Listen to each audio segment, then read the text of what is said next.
Salam seks sehat Magtisen. Masih bersama saya Dr. Oka Negara.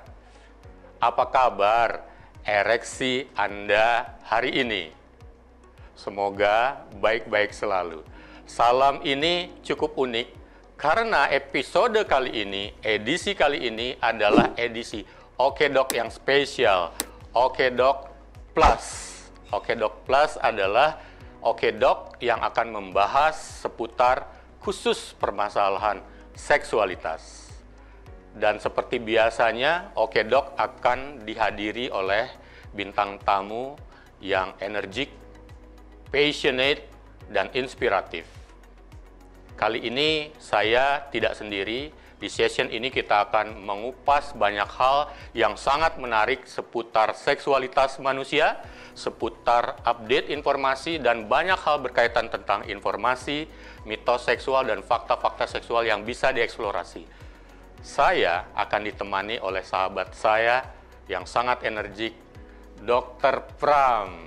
Dr. Pram ini adalah dokter spesialis andrologi yang masih muda usia dan sangat energik, penuh passion dengan pekerjaannya dan memiliki banyak kisah-kisah inspiratif dalam pekerjaannya. Wow, Dr. Pram, sehat selalu. Sehat-sehat, Dok. Seksnya sehat juga. Sehat selalu seks sehat. Itu yang kita harapkan juga pada Magtisen. Dr. Pram, sebelumnya tadi salam saya itu cukup unik ya.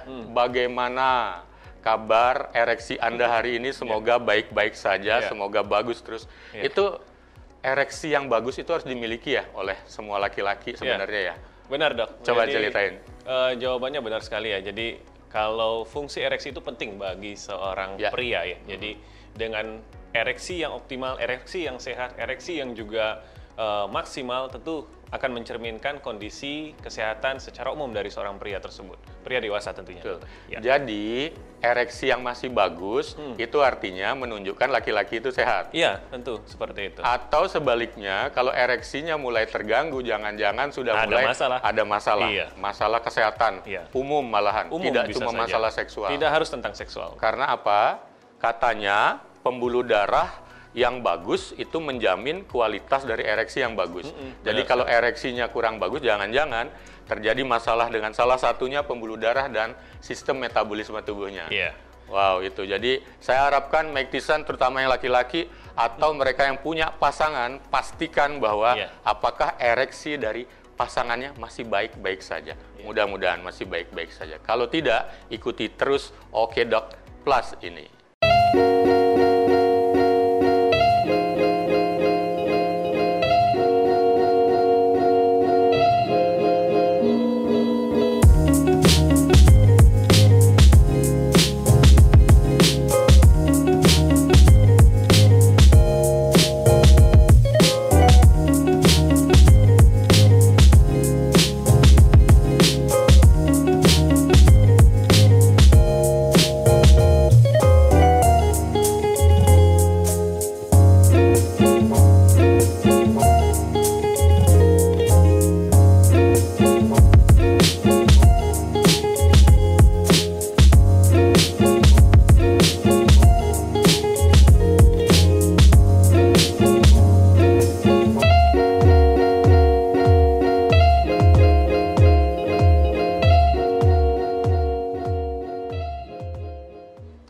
Magtisen di edisi kali ini saya akan berbicara banyak, berdiskusi ringan dengan Dr. Pram ya seputar banyak hal tentang seksualitas. Tapi sebelumnya Dr. Pram kita coba bahas ya. Ternyata masalah seksual itu saat ini banyak sekali dibahas dan itu ternyata memiliki bahasan dengan rating tinggi di media sosial.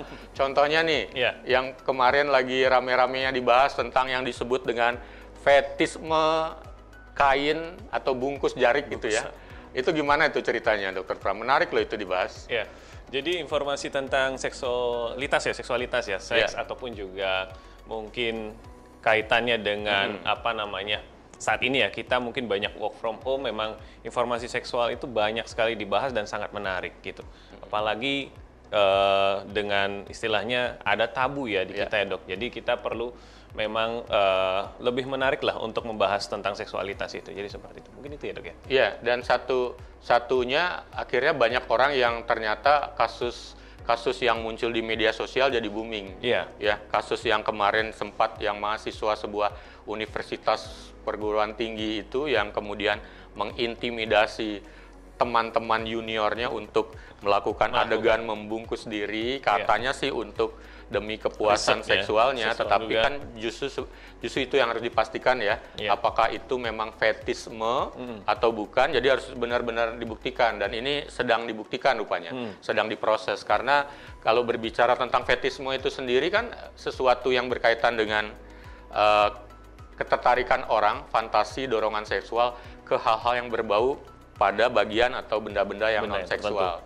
Itu yang harus dibuktikan ya. Tapi kemarin ada yang menarik juga di luar konteks fetisme yang sempat booming atau viral ini. Sebelumnya Dr. Pram, itu ada seorang komisioner dari lembaga negara kita yang bilang bahwa hati-hati jangan berhubungan seksual di kolam renang karena bisa bikin hamil. Nah itu gimana tuh? Itu juga seru tuh, menarik tuh. Itu juga sesuatu yang salah ya mungkin ya, mitos atau mungkin pendapat yang kurang tepat ya dokter. Sudah jelas bahwa dari sifat-sifatnya ya sperma, air mani itu tidak mungkin bisa hidup atau bertahan lama di kolam. Nggak bisa bergerak sendiri, juga. Nyari orang-orang tertentu korban yang di situ ada perempuan cantik, aku mau pergi ke sana. Ya.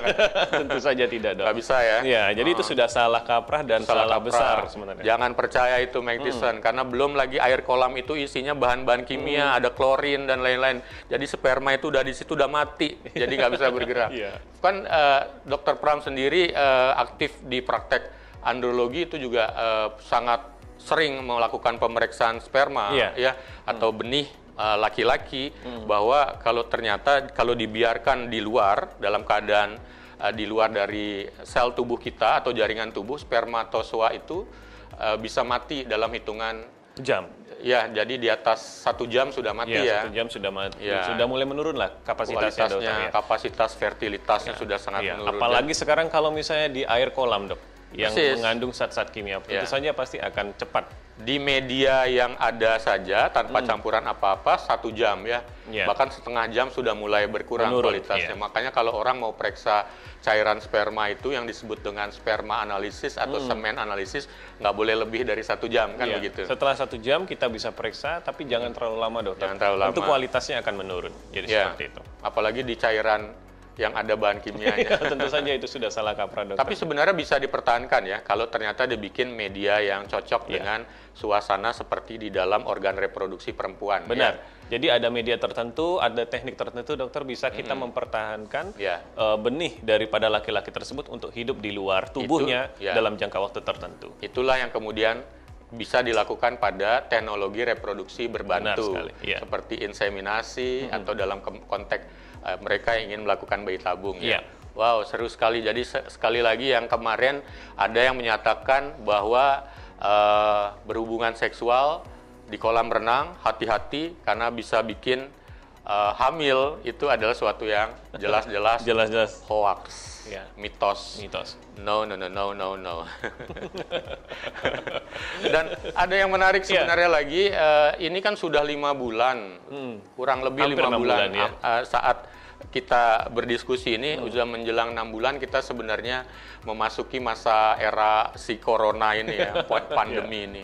Jadi di awal-awal semuanya kan berpikir tentang stay at home, work from home, everything is doing at home, termasuk pasangan, suami, istri, atau yang memang di rumah bareng melakukan aktivitas seksual juga mesti di rumah. Nah, itu gimana itu? Sekarang seks di zaman pandemi, gimana nih pengalamannya Dr. Pram? Mungkin ada klien atau pasien-pasiennya yang justru malah mengeluh di saat pandemi ini. Jadi kalau mungkin dengan kondisi work from home ini ya, kalau untuk aktivitas seksual saya rasa tidak ada masalah, jadi tetap bisa berlangsung ya, asalkan kita bisa pastikan pasangannya memang sehat dokter. Jadi seperti itu. Kemudian kalau memang ada kondisi yang distance ya antar pasangan tersebut, tentu saja kalau misalnya sebelum berkumpul ya harus dipastikan juga pasangannya memang sehat-sehat saja. Kalaupun tidak juga bisa, artinya memang kondisi pasangan tidak memungkinkan, tidak sehat, ya kita bisa lakukan dengan, sekarang banyak media yang bisa menghubungkan antara pasangan tersebut. Virtual. Iya, benar virtual seks. Ya, virtual seks. Ya. Jadi begini, apakah bisa berhubungan seksual tetap selama pandemi? Satu, tadi Dr. Pram bilang, pastikan pasangan aman dari COVID. Ya, tidak ada yang sakit. Kalau selama ini mungkin aman-aman saja, selalu stay at home dan merasa tidak pernah juga bepergian yang beresiko, mungkin masih bisa dikatakan aman. Atau kalau bisa, kalau ragu, ya bisa diam dulu di rumah. Paling tidak 2 minggu jarak-jarakan dulu. Selama 2 minggu ternyata nggak ada yang sakit, mungkin cukup aman. Ya, tapi kalau berjauhan, doing virtual sex, Anda bisa menggunakan video call lewat aplikasi yang ada di gadgets, tapi kalau bisa jangan direkam. Tentu saja. Ya, takutnya nanti bisa kesebar kemana-mana. Atau kalaupun direkam, nah ini ada tips sedikit dari saya, kalaupun direkam jangan kelihatan kepala. Jadi kalaupun kerekam, kesebar, nggak tahu itu siapa. Siapa? Oke, benar. Oke, benar kan? Iya, tips yang bagus. Tapi paling aman sih ya video call biasa. Anda bisa saling melakukan virtual sex dengan saling menyenangkan diri sendiri. Ada aktivitas seksual di situ, masturbasi atau mutual masturbation dalam jarak yang saling pada tempatnya masing-masing. Jadi jangan nabrak, hanya sekedar bertemu saja misalnya untuk datang, ya padahal kita tidak tahu status masing-masing, walaupun sekedar kemudian datang, hugging dan kissing. Betul ya, Dr. Pram? Karena apa? Justru ciuman itu bisa menjadi peluang untuk penularan virus corona atau SARS-CoV-2. Karena apa? Droplet bisa terjadi pertukaran pada saat melakukan kissing atau wet kissing. Benar nggak gitu, Dr. Betul Pram? sekali ya. Jadi dengan kondisi yang ada tadi, kita memangkas jarak, kita harus pastikan memang kondisi kita sehat. Jadi kalau tidak sehat, ya bisa. Physical distancing itu tidak terjadi, dokter. Tentu saja penularan lebih besar lagi. Oke, berarti jangan-jangan nanti Mike Tyson berpikir, boleh dong berhubungan seksual tapi pakai masker. Tidak ada yang bisa memastikan ketika Anda menggunakan masker saat mesraan, kemudian maskernya tetap dipakai. Ya jangan-jangan sesudah itu karena Anda terlalu terlibat dengan suasana yang menyenangkan, menggembirakan, akhirnya malah ingin memaksimalkan diri dengan membuka masker, lalu ciuman, di situ kemungkinan terjadi penularan. Betul. Tapi yang menarik begini, Dr. Pram, tadi pertanyaan saya mungkin bisa dilengkapi, selama pandemi ini kan diam di rumah, tadi kan syaratnya aman atau tidaknya untuk berhubungan seksual. Tetapi selama di rumah ini, kira-kira apakah menjamin mereka yang sudah pasangan itu akan selalu menyenangkan, tidak ada masalah? Jadi itu maksudnya, jangan-jangan banyak yang menelpon juga online mungkin yang bertanya tentang masalah, jangan-jangan ada mereka yang mengalami dorongan seksualnya terganggu, fungsi ereksinya terganggu, atau mungkin saat mencapai orgasmenya juga tidak mendapatkan kualitas yang bagus. Selama masa pandemi ini ketemu nggak masalah itu? Iya, kasus-kasusnya sih ada, dokter ya. Jadi yang cukup banyak memang akhirnya pasangan itu mengenal antar pasangan, yang termasuk juga kapasitas seksualnya masing-masing.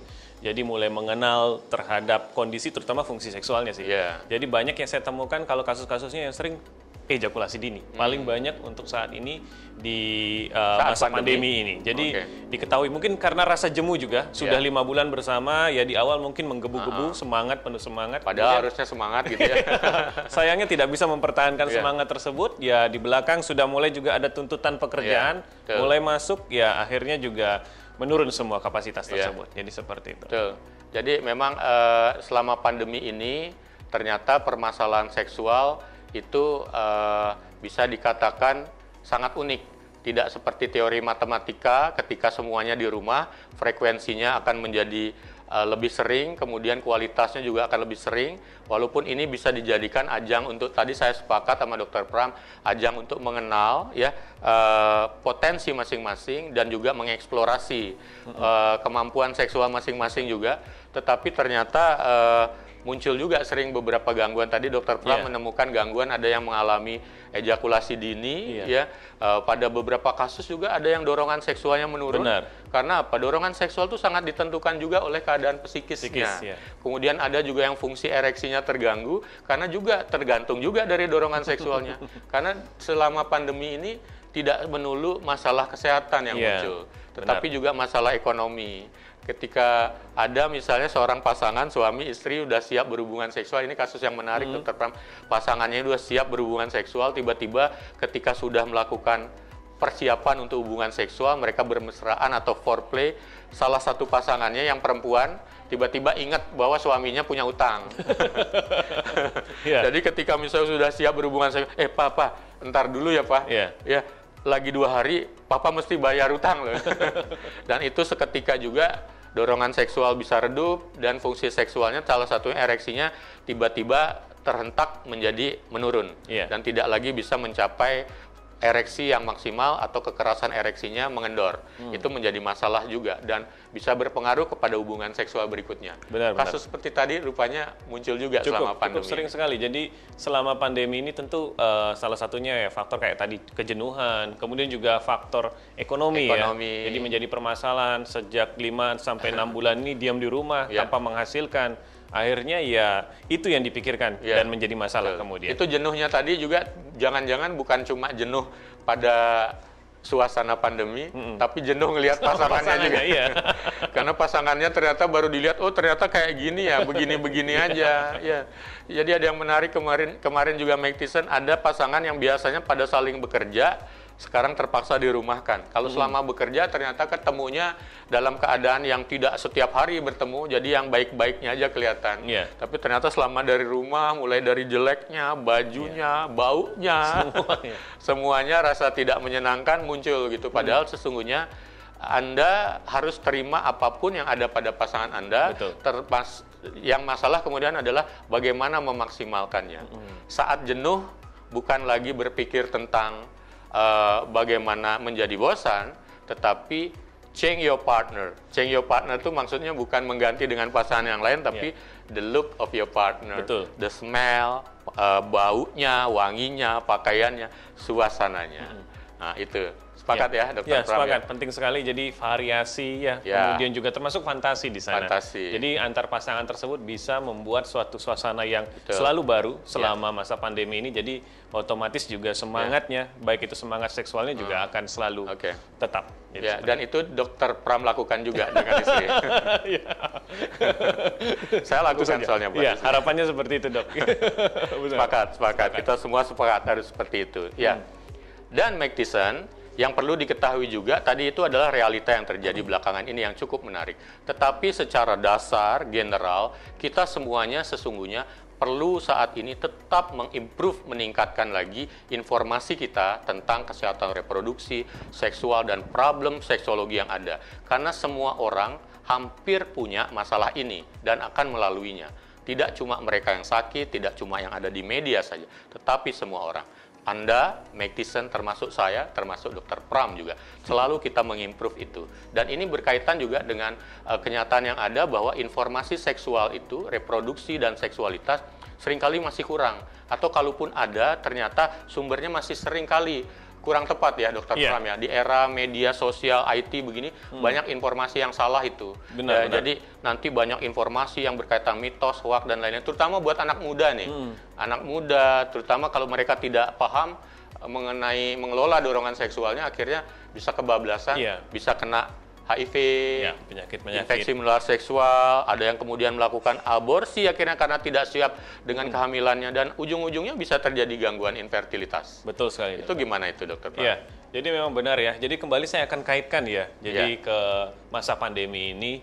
Jadi banjir sama informasi, termasuk juga informasi terkait dengan seksualitas. Dan sebagian besar ternyata adalah mitos kalau boleh kita bahas seperti itu ya, Dok. Kemudian banyak juga, ya mitos ya? Ya, banyak mitos. Dan akhirnya yang menjadi korban mungkin paling besar adalah masyarakat, terutama anak muda ya. Anak muda ini kan karena ada sifatnya dia mencari informasi di luar lebih banyak. Coba-cobanya kemudian juga ingin tahu juga coba-cobanya. Nah, dan mereka generasi milenial yang sangat dekat dengan informasi yang ada di tangannya. Tersebut. Nah, jadi perlu sekali memang kita bentengi ya teman-teman atau remaja atau anak muda ini dengan informasi seksual yang benar. Mungkin dengan acara Oke Dokter ini, Dok. Dengan acara Oke Dok Plus ini bisa ditemukan jawabannya. Dan ini menariknya. Ketika informasi yang bertebaran ini ternyata menjadi pertanyaan, banyak fakta dan mitos yang beredar. Kali ini kita akan banyak membahas seputar pertanyaan-pertanyaan dari Mike Tyson, entah itu pertanyaan, entah itu statement, pernyataan, mitos, bukan fitos, maupun fakta yang beredar di kalangan masyarakat. Nah, Dr. Pram, Baik, Mike Tyson, sebelum acara ini kita sudah bertanya kepada para banyak Mac-tician tentang apa sih pertanyaan-pertanyaan yang ingin dijawab di kesempatan Okedoc Plus ini. Pertanyaan-pertanyaan tadi sudah kita sebarkan, kita dokumentasikan, kita kumpulkan untuk dibahas. Banyak sekali ada pertanyaan, nanti kita akan coba acak undi mana pertanyaan yang mendapatkan kesempatan untuk dibahas dulu. Untuk kesempatan kali ini, saya akan dibantu oleh sahabat Mac-tician yang cantik. Ada Ayuning di sana. Ayuning. Oke dok, kita mulai pertanyaan pertama ya. Oke. Hai dok, izinkan saya bertanya, sepenting apakah kondom bagi anak muda? Wow. Pertanyaan yang menarik ya. Kalau dilihat, saya ulang kembali ya pertanyaannya. Seperti apakah pentingnya kondom bagi anak muda? Ini yang nanya pasti anak muda.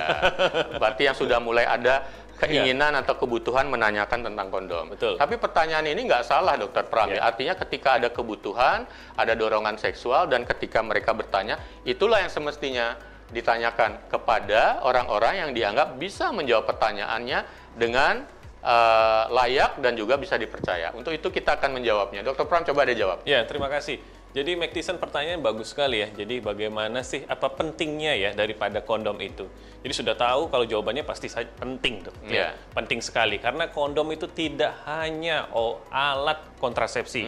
Artinya hanya untuk mencegah kehamilan. Tidak hanya seperti itu. Ternyata fungsi lainnya adalah mencegah penularan penyakit, terutama infeksi menular seksual. Jadi luar biasa pentingnya kondom itu, terutama bagi remaja ataupun juga dewasa atau masyarakat yang melakukan hubungan seksual atau perilaku seksual, terutama yang berisiko, seperti itu. Ya, sepakat dengan Dokter Pram.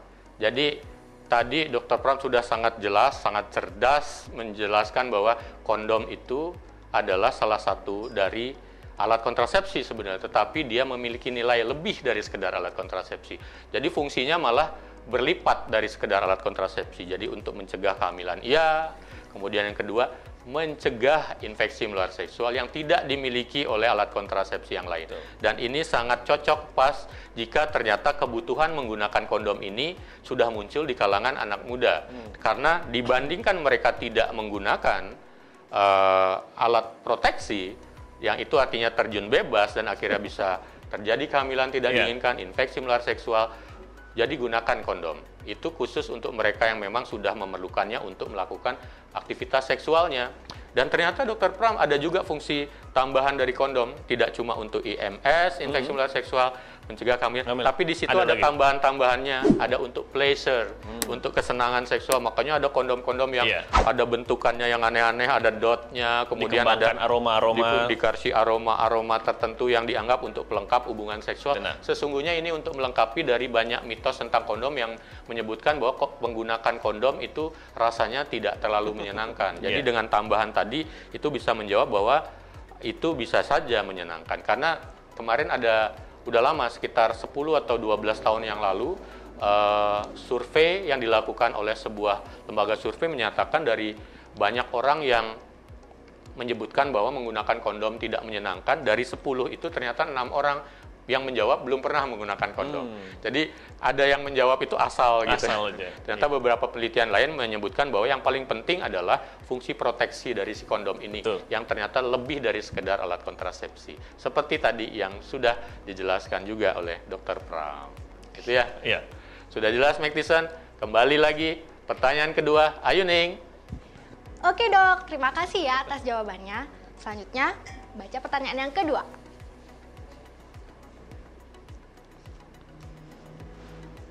Dok, mengapa ya saya selalu ingin tertawa saat sedang berhubungan seks? Saya malah mendengar pertanyaan tadi jadi kepingin ketawa. Kita juga tertawa di sini ya, mendengar pertanyaan tersebut. Begini sebenarnya, mungkin saya nanti Dokter Pram menjelaskan, menambahkan. Begini sebenarnya, seks itu sendiri, hubungan seksual itu sebenarnya adalah hal yang menyenangkan jika semuanya melakukannya dengan rileks, dengan tujuan-tujuan rekreasi, relaksasi, bahkan kalaupun pasangan yang sah, suami istri, dengan tujuan misalnya untuk mendapatkan keturunan atau reproduksi. Semua kesatuan ini jika dilakukan dengan happy pasangan, ya pada satu kondisi tertentu, rasa kegembiraan, rasa menyenangkan, lucu-lucuannya ketika rasa stres, ya kalau dilihat mungkin hormon kortisolnya sedang tidak tinggi-tinggi karena sudah lepas begitu. Jadi hal-hal yang berkaitan dengan rasa menyenangkan itu bisa terekspresikan dengan berbagai variasi. Ada orang yang kemudian merasakannya dengan rasa senang yang seperti menikmati. Ada juga yang sambil merasa ada kegembiraan di situ, ada kelucuan, jadinya ketawa-ketawa begitu. Tapi saya yakin yang ketawa mungkin salah satu pihak aja duluan, nggak dua-duanya gitu. Kalau dua-duanya dari awal sampai akhir hubungan seksual ketawa-ketawa, ya nggak selesai hubungan seksual. Dan bisa diragukan juga ini dua-duanya ini kok ketawa melulu gitu. Jangan-jangan ini misalnya bisa jadi di episode sebelumnya jadi pasiennya Dr. Gus Rai gitu. Benar. Tapi maksud saya begini, ekspresi seksual dengan rasa gembira, kemudian seperti ada ketawa-ketawa, itu pada beberapa orang yang ingin menikmati rasa sensasi seksual yang menyenangkan itu tidak masalah. Karena apa? Saat hubungan seksual itu akan muncul, tolong dikoreksi saya, Dr. Pram, ada namanya hormon endorfin yang akan keluar. Betul. Ya, hormon endorfin ini pada mereka-mereka yang nonton film humor, hal yang lucu-lucu juga sama, muncul dia seperti rasa gembira. Jadi tidak salah juga, bukan sesuatu yang aneh juga ketika ada yang merespon hubungan seksual dengan rasa gembira. Asal hubungan seksualnya jadi dilakukan, yang kemudian diteruskan dan pasangannya mungkin bisa mengerem suasana yang lucu, menggembirakan, menyenangkan, kembali ke nuansa yang lebih romantis. Romantis, ya. Begitu. Ya, saya setuju sekali ya, Mike Tyson juga dengan pendapat dari Dr. Oke, ya, bahwa sebenarnya sih sah-sah saja, ya, kalau hubungan seksual atau aktivitas seksual itu menyebabkan kita gembira atau bersenang ya, dalam arti seperti itu ya. Tapi kalau sampai tertawanya berlebihan, nah ini tentu saja tanda kutip pasti ada masalah yang lain di sana. Jadi ketika memulai aktivitas seksual itu kan ada foreplay ya. Bisa saja kita memulainya dengan sesuatu yang menyenangkan dahulu, kemudian nanti masuk ke sesuatu yang mungkin sifatnya romantis ataupun intim bagi pasangan tersebut. Jadi sah-sah saja sih, Dok, konkretnya seperti itu. Betul. Sepakat. Dan satu lagi juga kemungkinan karena ini tidak bisa berinteraksi dengan yang bertanya, rasa ketawa itu jangan-jangan juga bercampur dengan rasa semacam kegelian tertentu, ya. Sensasi. Karena misalnya pada saat seseorang pasangan, terutama laki-laki kepada perempuan, ingin mengeksplorasi daerah pekarangsangan si perempuan, jangan-jangan yang dieksplorasi, disentuh, dirangsang secara seksual adalah daerah yang kemudian bisa memunculkan rasa geli, dan kemudian ternyata itu bisa membuat ketawa-ketawa kecil, seperti geliat-geliat lucu. Dan tapi kalau itu berarti ketemunya adalah daerah yang geli, bukan itu sebenarnya daerah yang pekarangsangannya. Bisa dicari lagi daerah lain yang benar-benar dinikmati. Karena kalau daerah itu terus-terusan dirangsang, nggak jadi-jadi hubungan seksual. Jadi perlu sekali ya, dokter ya, kita mengenal erotic zone daripada pasangan kita. Jadi kalau misalnya tertawanya lepas, apalagi terus-menerus selama hubungan seksual, tentu saja yang diraba bukan zona erotisnya. Jangan-jangan bukan zona erogen, zona erotis, bukan daerah pekarangsangannya. Malah bisa menimbulkan ketidaknyamanan bisa ke pasangannya. Jadi seperti itu. Bisa kebayang nggak kalau yang dirangsang geli-geli terus begitu? Tahu-taunya nanti malah kabur pasangannya. Nggak jadi hubungan seksual. Benar. Jadi bisa dievaluasi begitu, kalau ternyata ketawa-ketawanya itu geli, jangan-jangan itu keliru, itu bukan daerah pekarangsangan, bukan erotic zone gitu ya.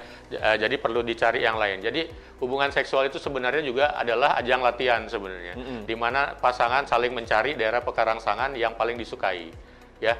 Di mana itu G-spot, apakah di daerah vagina itu ada namanya klitoris sudah dirangsang dengan baik, di luar itu apakah di luar payudara ada mulut, daerah belakang telinga, di daerah dalam selangkangan, perut, dan lain-lain. Itu adalah pekerjaan dari pasangan untuk saling mencari daerah pekarangsangan, terutama laki-laki kepada perempuan. Kalau laki-laki ke perempuan ke laki-laki, biasa kalau laki-laki tidak sebanyak perempuan titik zona erotiknya begitu.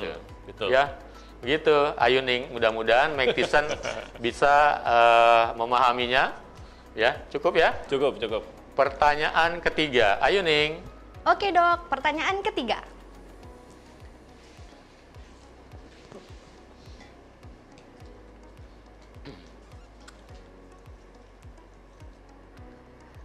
Dok, saya mau donor darah, tapi habis berhubungan intim. Apakah beresiko, dok? Wah, ini kayaknya pertanyaan yang jarang-jarang kita sempat ditanyakan selama sering melakukan edukasi ke masyarakat betul. Dr. Pram ya. Ini habis berhubungan seksual, kemudian berencana mungkin besok paginya donor darah. Atau setelahnya mungkin dok? Bisa aja kita bahas dua-duanya. Habis donor darah apakah boleh berhubungan seksual? Betul. Itu gimana? Karena kan menyangkut sejumlah darah yang dikeluarkan, ada 250 sampai 300 bahkan bisa lebih cc-nya ya, satu kantongnya itu. Ya, jadi pertanyaan yang menarik ya dari Meg Thiessen ya. Jadi sebenarnya kalau dari saya sih prinsipnya adalah mengerti dulu atau paham dulu syarat-syarat donor darah itu apa saja. Jadi kalau saya rasa hubungan seksual itu tidak mengganggu syarat-syarat tersebut, saya rasa tidak masalah dokter.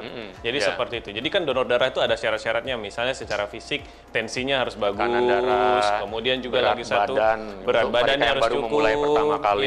Kemudian juga kondisi HB-nya, hemoglobinnya juga tentu harus dicek cukup. dulu hemoglobinnya kalau memang belum tahu selama ini. Jadi atau kalau itu ditanyakan juga penyakit-penyakit yang dibawa sebelumnya. Apakah pernah kena infeksi menular seksual, begitu contohnya.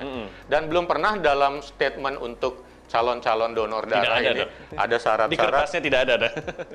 Kalau bisa tidak melakukan hubungan seksual sebelum melakukan donor darah. Betul, tidak pernah saya lihat itu. Dan kemudian juga pesan dari petugas donor darah dari PMI gitu misalnya, sesudah mereka yang donor darah dikasih misalnya kacang hijau, telur telur vitamin, atau pil zat besi begitu atau vitamin. Habis ini jangan dulu berhubungan seksual. Tidak pernah. Nggak pernah ya. Karena memang persyaratan kondisi seperti ini bukan sebuah hal yang absolut tidak boleh untuk melakukan hubungan seksual. Tapi sebenarnya hubungan seksual memang berkaitan dengan kalau bisa adalah dalam keadaan rileks, sehat secara fisik, psikisnya juga tidak mengalami masalah, dan tidak ada batasan apa-apa. Jadi secara spontan bisa dilakukan dengan keadaan bugar semuanya, fisik, emosi, dan bahkan secara spiritual pun juga kalau bisa juga tidak ada tekanan sama sekali. Masalah. Cuma kalau misalnya yang bersangkutan tadi yang bertanya, ini takut nih besok donor darah jangan dulu berhubungan seksual, sebenarnya itu adalah ada ketidaknyamanan untuk melakukan hubungan seksual. Walaupun tidak ada masalah, tapi kalau akhirnya tertekan gara-gara itu ya boleh-boleh aja juga tidak dulu melakukan hubungan seksual hanya gara-gara masalah di pikirannya. Betul. Tapi kalau baru dengar saat ini sebenarnya tidak ada masalah untuk melakukan hubungan seksual, besoknya melakukan donor darah. Betul. Atau habis donor darah mau nanti malamnya berhubungan seksual juga nggak ada masalah sih sebenarnya. Asal jangan habis donor darah pingsan masuk rumah sakit. Lain ceritanya. Karena pernah ada kejadian mereka yang tidak siap, donor darah habis donor darah kolaps gitu. Benar. Nah itu ya jangan dulu berhubungan seksual dalam kondisi yang ekstrim seperti itu. Pesannya tetap harus pastikan diri kita bugar ya dokter, sebelum kita donor darah maupun juga sebelum kita berhubungan seksual. Karena hubungan seksual itu sesungguhnya adalah bisa dilakukan dalam keadaan yang kedua-dua pasangan sebaiknya tetap sehat, tidak dipaksakan. Karena apa juga karena kita sering kali bilang hubungan seksual yang baik itu sesungguhnya bisa disamakan juga dengan keadaan olahraga. Karena ada kalori ya. Memang bukan olahraga, tetapi bisa disamakan dengan olahraga juga. Betul. Gitu. Oke, sudah. Kita lanjutkan ke pertanyaan berikutnya yang keberapa Masih banyak nih, keempat. Banyak rupanya. Kemarin yang terkumpul banyak. Keempat. Silakan. Silakan. Ayo Ning. Oke dok, pertanyaan keempat.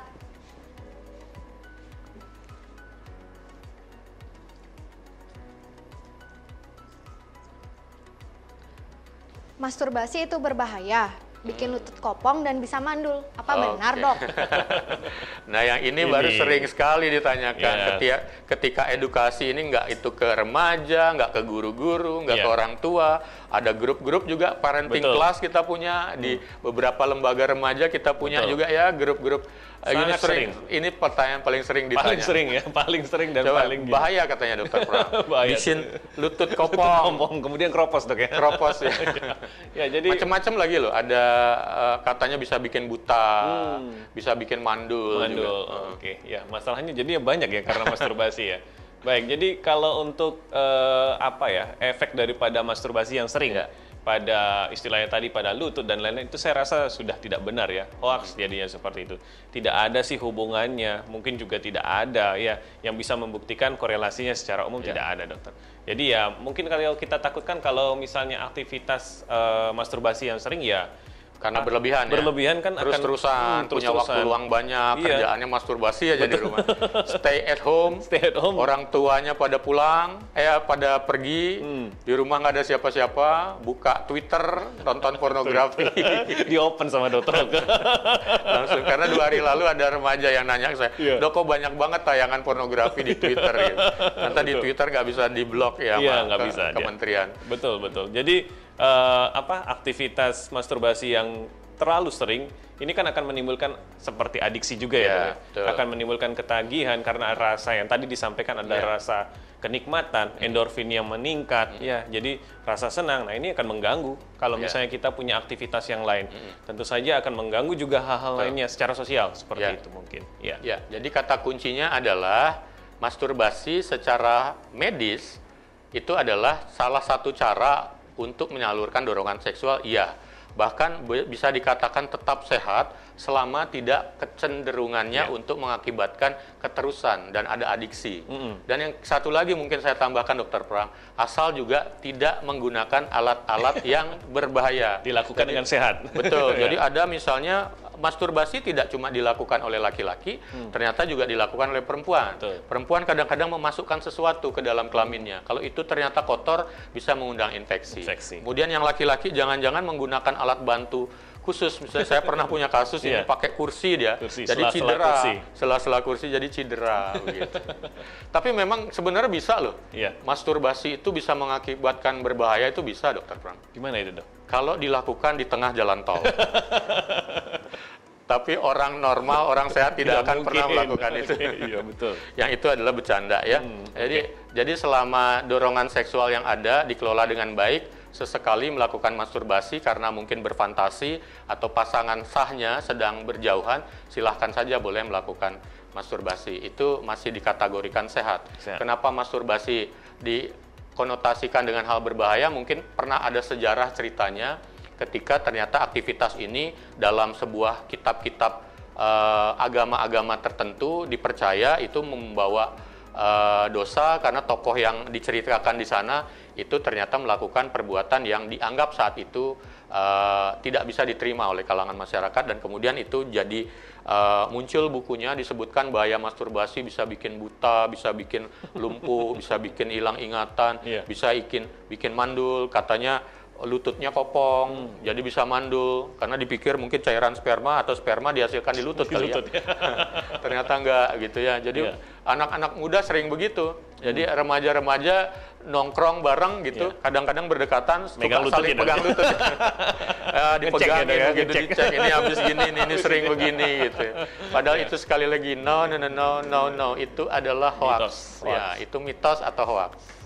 Ya, jadi masturbasi sehat-sehat saja asal tidak adiksi, tidak jadi adiksi atau menggunakan bahan yang berbahaya selama itu memang dilakukan untuk dorongan seksual yang lebih sehat daripada misalnya masih muda tiba-tiba dorongan seksual muncul, dia berminat untuk melakukan hubungan seksual dengan pacarnya sebelum waktunya, misalnya SMP, SMA kelas 1, kelas 2 yang masih terlalu muda. Itu lebih berbahaya. Begitu. Ayu Ning, pertanyaan tadi sudah kita bahas. Pertanyaan berikutnya yang keberapa? Kelima, dokter. Kelima. Ayu Ning. Oke dok, terima kasih atas jawabannya. Sekarang lanjutkan ke pertanyaan kelima.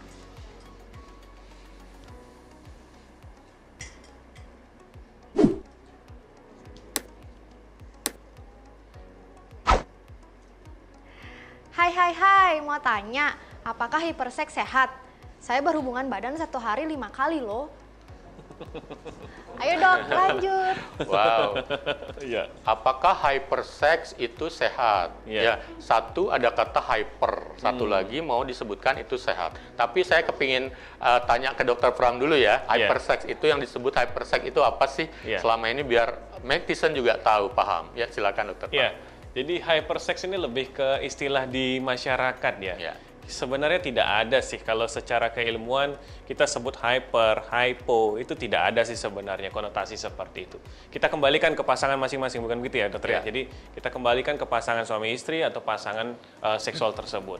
Jadi kalau tadi dikatakan 5 kali, apakah itu sehat? Tentu saja, kembalikan lagi ke pasangan tersebut.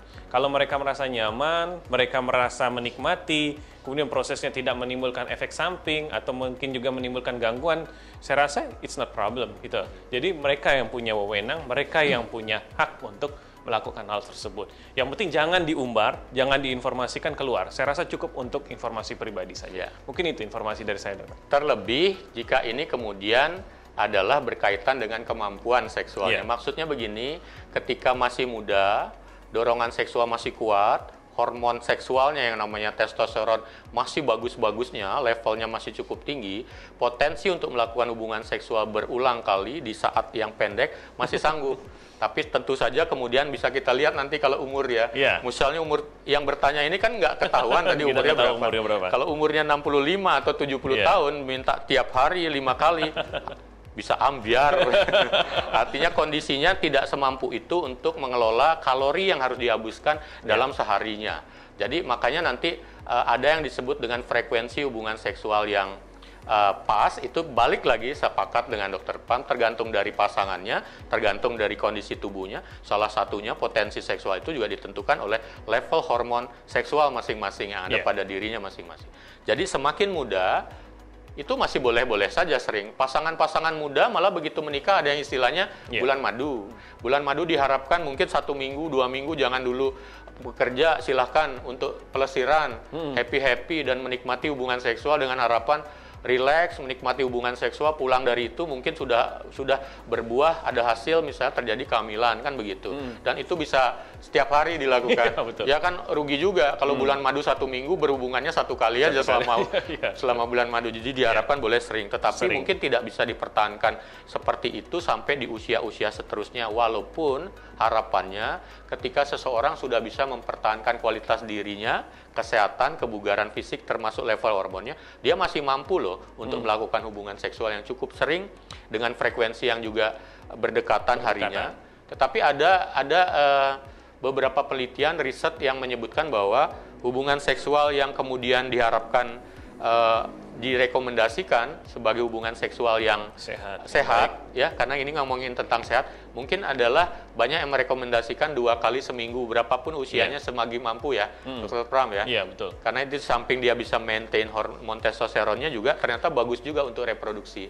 Karena di situ ada nitrate oxide namanya yang terbentuk selama dia frekuensinya masih di 2 kali seminggu atau 72 hari sekali begitu. Iya, betul. Jadi memang disebutkan juga kalau untuk istilahnya kita melihat dari segi kesuburannya juga jadi seperti secara reproduksi secara juga, reproduksi itu memang disarankan 2 sampai 3 kali seminggu. Betul, sepakat. Diselangkan 1 atau 2 hari. Jadi ideal seperti itu. Ya, jadi kembali lagi hypersex itu sesungguhnya lebih kebanyakan adalah istilah terminologi yang secara akademis, medis, seksologi, andrologis juga dipertanyakan karena tidak masuk ke dalam klasifikasi gangguan fungsi seksual yang berlebihan.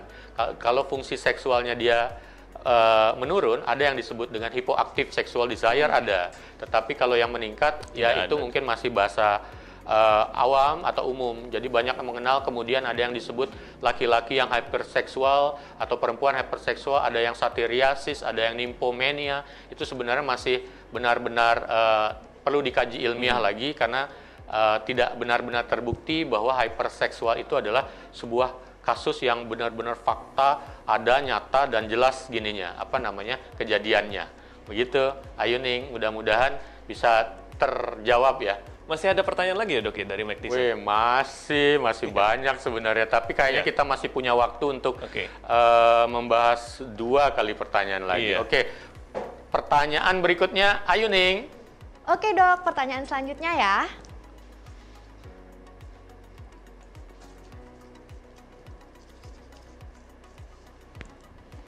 Dok, adakah tips cara alami membesarkan penis, dok? Iya.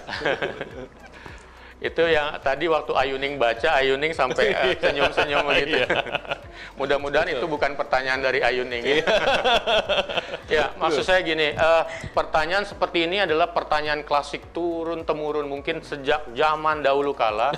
Orang berupaya untuk mencari bagaimana cara untuk memperbesar penis. Jadi kita bisa lihat akhirnya banyak sekali praktek-praktek secara tradisional maupun modern yang ditujukan kepada upaya untuk memperbesar penis dilakukan oleh laki-laki terutama untuk dirinya dia atau bisa jadi pasangannya yang menyuruh untuk melakukan upaya pembesaran penis. Karena banyak yang berpikir ternyata size is matter gitu ya. Jangan-jangan hubungan seksual yang memuaskan pasangan gara-gara ukuran penis juga yang menentukan. Jadi ada nggak caranya itu?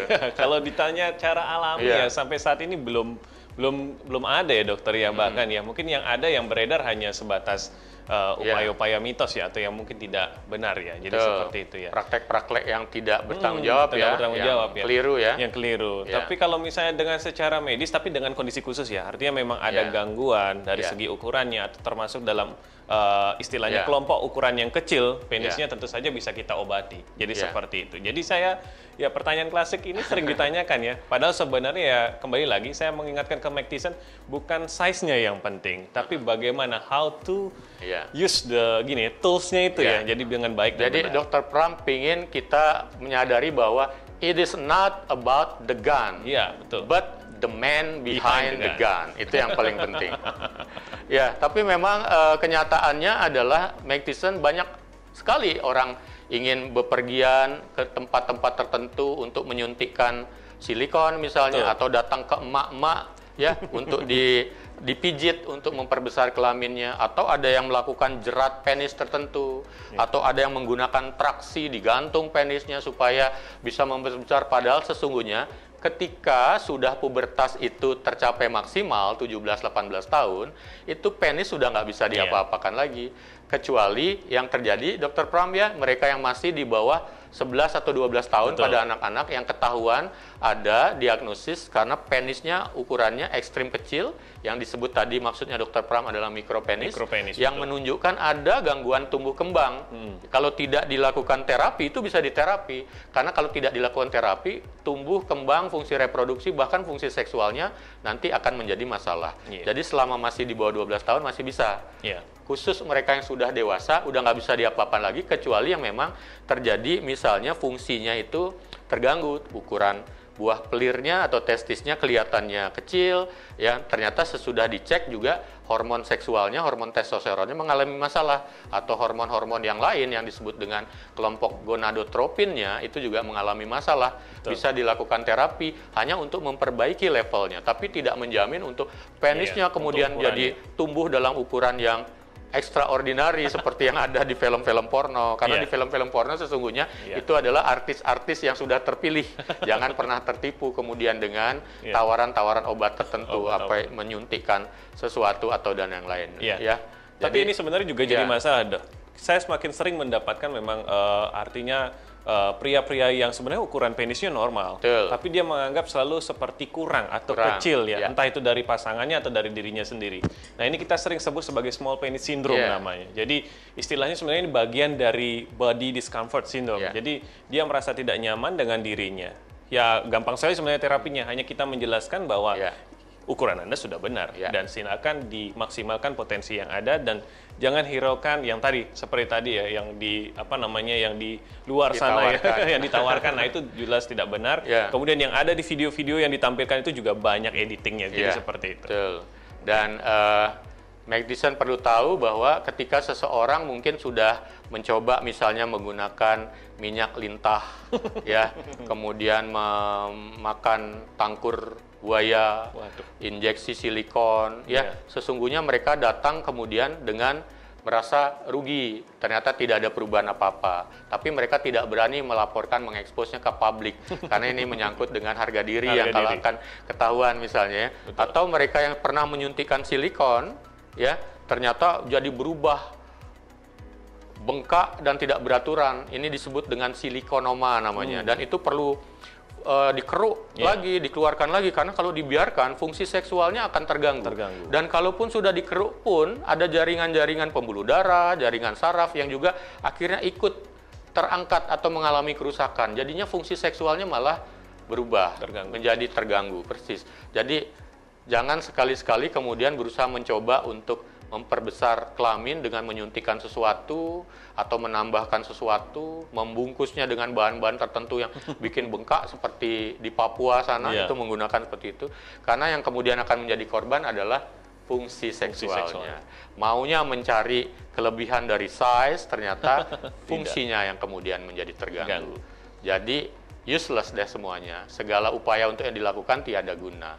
Istri pun semakin menangis. Begitu. Ya.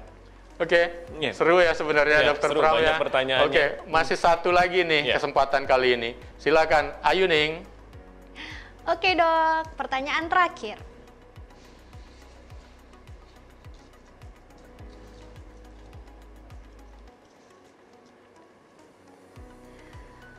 Dok, buat wanita, masturbasi dengan semprotan air apakah berbahaya? Dijawab ya dok. Ya, ini juga menarik sebenarnya Dokter Pram. Tadi kita sebenarnya sudah membahas tentang masturbasi tadi ya, tapi karena pertanyaannya ini spesifik ke perempuan, mungkin coba nanti dilengkapi ya. Intinya tetap sama, masturbasi itu adalah salah satu aktivitas untuk memuaskan dorongan seksual sendiri yang dilakukan dengan memanipulasi, menggesek-gesekkan atau memasukkan sesuatu ke dalam kelamin. Kalau pada laki-laki mungkin lebih pada menggesekkan atau mengocokkan, begitu istilahnya. Jadi ada istilah masturbasi, onani dengan berbagai varian istilahnya di daerah masing-masing. Dengan kalau itu dibahas seru-seru banget sebenarnya. Ya, saya punya daftar istilah masturbasi setiap daerah itu ada sekitar 50-an dan semuanya bikin tersenyum-senyum dengan istilahnya. Tetapi ini juga sebenarnya dilakukan oleh perempuan. Nah, perempuan kadang-kadang itu tadi ada juga yang melakukannya dengan berbagai cara. Salah satunya dengan menyemprotkan air ya. Jadi prinsipnya adalah jika itu dilakukan tidak sampai mengakibatkan ketergantungan ya, karena akan mengorbankan banyak waktu-waktu produktifnya. Yang kedua, jangan menggunakan bahan-bahan yang berbahaya atau mengundang infeksi. Nah, kalau ternyata semprotan airnya ini adalah air-air yang mengandung kuman, yang tidak bersih, ya ada juga yang tidak menyemprotkan tapi menyebokkan begitu ya. Kemudian baru dia melakukan masturbasi. Kalau ternyata air ini berkuman, kotor ya tentu akan beresiko. Tetapi kalau airnya adalah air-air yang kira-kira debitnya air bersih tapi debitnya cukup tinggi, jangan-jangan juga beresiko terjadi gesekan, iritasi begitu. Nah, di situ kemudian lebih kepada memperhatikan ini sebenarnya bermanfaat dan tidak merugikan enggak ya. Jangan-jangan nanti justru efek merugikan yang tidak diharapkan yang akan terjadi, karena biasanya kebiasaan ini jangan-jangan menjadi sebuah kebiasaan saat mandi. Nah, terus-terusan dilakukan begitu. Itu dari betul. Saya. Ya, jadi saya juga sempat ya menemukan masalah yang sama, Dok. Sempat ya. Jadi menggunakan jet flush ya atau semprotan air itu, flasher air itu kemudian untuk menimbulkan gairah seksual atau juga sampai masturbasi pada seorang perempuan. Karena itu bisa menjadi stimulus seksual ya, stimulus seksual. Jadi mungkin bisa saja ya, karena arah tembakannya tepat ya di daerah pekarangsangan itu. Jadi seperti itu. Tapi saya kembali lagi mengingatkan ke Mactizen, kemudian dari bahasan dari Dr. Oka tadi bahwa ya tidak semua jet flush itu sama, ya kekuatannya juga sama, kebersihannya airnya juga kita harus perhatikan, dan juga ya artinya efek tersebut pasti saja tidak akan berakhir juga di ujung yang sama. Jadi ya lebih baik lakukanlah masturbasi yang sehat. Jadi seperti itu, mungkin ya dengan cara yang lebih bersih, kemudian juga tidak sampai mengganggu atau menimbulkan penyakit di organnya. Persis. Bersih atau steril dan tidak mendatangkan infeksi. Itu kuncinya. Ya, tadi sudah dibahas semuanya pertanyaan yang diajukan. Ayumi, kira-kira masih ada pertanyaan lagi yang bisa ditanyakan? Masih ada sih dok, tapi untuk hari ini cukup ya, kita bahas lain kali. Oke dok. Wow, tadi itu sudah kita jawab beberapa pertanyaan yang cukup menarik dari para Magtician. Sebagian pertanyaan itu cukup lucu, ada yang juga pertanyaan yang kadang-kadang di hati sih masih miris, karena ternyata Dr. Pram banyak juga pertanyaan-pertanyaan yang keliru, salah, yang itu berkaitan dengan informasi yang sifatnya hoaks atau mitos yang ternyata dipercaya loh oleh masyarakat kita. Ya, jadi syukur sekali saya kedatangan ditemani oleh sahabat saya Dr. Pram ikut membahas tadi beberapa pertanyaan tadi. Ini menunjukkan bahwa sebenarnya di luar sana informasi tentang seksualitas harus kita lebih gencar-gencarkan lagi untuk diedukasi kepada masyarakat ya. Jadi Dr. Pram setuju itu? Setuju sekali, Dok. Jadi memang perlu kita media ini bagus sekali. Oke, Dok Plus ini bagus sekali. Nanti mungkin juga bisa berkelanjutan, Dok ya. Kita masih banyak punya pertanyaan, juga banyak punya informasi yang baik tentang seksualitas. Luar biasa sesi kita hari ini, Dr. Pram. Terima kasih Dr. Pram sebenarnya sudah hadir. Tapi sebenarnya saya masih ada yang ingin saya tanya nih, ngulik-ngulik lagi. Iya, silakan. Dr. Pram ini sebenarnya sahabat saya, satu kantor di kampus, juga di beberapa organisasi. Beliau ini juga aktif sekali. Aktivitas sekarang apa aja, Dokter Pram? Aktivitas sekarang istri beliau juga seorang dokter sebenarnya. Betul. Dan beliau memiliki putra 2. Anak yang pertama namanya Gongwah Andra. Andra itu mungkin dari andrologi. Andrologi ya, Dok, ketika. Betul. Ya, jadi mungkin selama pandemi ini lebih banyak tentu di rumah ya. Jadi aktivitas sebagian besar di rumah, tapi tetap kita monitoring, tetap juga mengedukasi. Jadi kalau ada event, kemudian ada acara, kemudian juga ada kesempatan, selalu mengedukasi. Termasuk juga saya memantau Dr. Oke luar biasa. Jadi sudah banyak menginformasikan, banyak sekali juga semangatnya luar biasa untuk minimal kita bisa menginformasikan yang benar, entah itu tentang pandemi ini ataupun juga tentang seksualitas. Jadi artinya tetap juga bekerja walaupun stay at home, banyak pekerjaan. Hari ini juga Dr. Pram juga banyak sekali aktivitas yang akan dilakukan. Nah, saya jadi kepingin tanya nih, Dr. Pram kan juga handle pasien ya, walaupun selama pandemi dan sudah lama juga melakukan konsultasi, konseling, terapi. Dan itu berhadapan dengan mereka-mereka yang mengalami problem seksual. Nah, pertanyaan saya nih, kalau boleh disebutkan dalam 5 kata. 5 kata ya, 1, 2, 3, 4, 5. Bagaimana rasanya menghadapi pasien-pasien dengan keluhan atau permasalahan seksual yang datang? Kan itu beragam-ragam. Gimana rasanya? 1 challenge ya. Tantangan. Ada tantangan. Tantangan. Luar biasa tantangannya untuk bisa menangani pasien dengan masalah seksualitas. Kedua, mungkin sifat gangguan seksualitas itu harus dihadapi bersama. Jadi kata kedua bersama, Dok. Bersama.